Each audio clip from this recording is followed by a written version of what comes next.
कब होई? ए जी सुनते हैं? होगा पगली। बहन जदिया बना बोलब होई, सूत गइल सब लव कब होई? कि ताला तोहार तोरब नहीं, ताला तोहार तोरब नहीं, पास बा हमारा चाभी चाभी चाभी चाभी।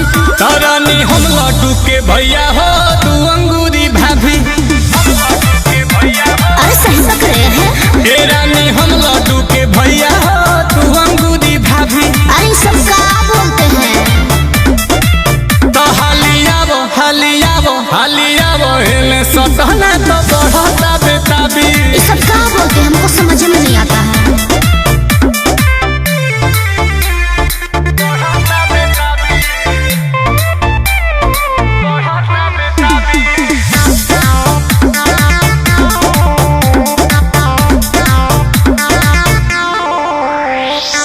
सभी से कभी कभी प्यार करते हैं, हमसे सौतेला व्यवहार करते हैं।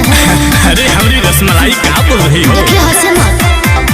सभी से कभी कभी प्यार करते हैं, हमसे सौतेला व्यवहार करते हैं। जैसा सोचती है आप वैसा कुछ नहीं है। तो क्या है? पति जी से श्रीमती काहे खुश नहीं है। सारी तानी ऊपर पेन्हा, सारी तानी ऊपर पेन्हा, लौकतावे नाभी नाभी नाभी नाभी। हे रानी हम लड्डू के भैया, तू अंगूरी भाभी। ई रानी हम लड्डू के भैया हो, तू अंगूरी भाभी। अजी इसका क्या मतलब है? मतलब नहीं पगली, मतलब होता है आवो हाली आवो हाली आवो हाली, हेने सोटना तो बढ़ता बेताबी। अजी हटिए ना, बाबूजी जी देख रहे हैं ना।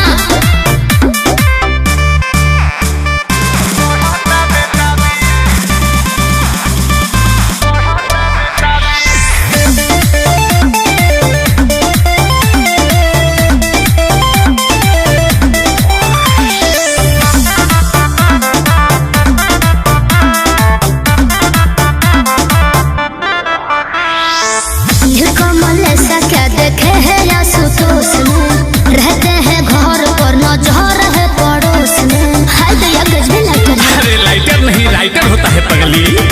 कमल ऐसा क्या देखे है या सुतोष में, रहते हैं घर पर नजर है पड़ोस में। आता आदत से भले ही अपने बात नहीं हूँ, शिल्पी राज तुमसे आज भी नाराज नहीं हूँ। सच्ची? कभी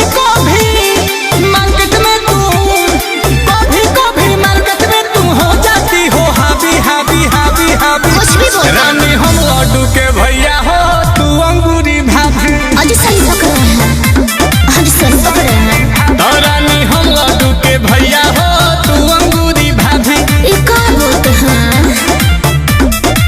कि आवो हाली आवो हाली आवो हाली, हेने सोटना तो बढ़ता बेताबी। ए लड्डू के भैया नहीं मानेंगे। सही पकड़ी है पगली।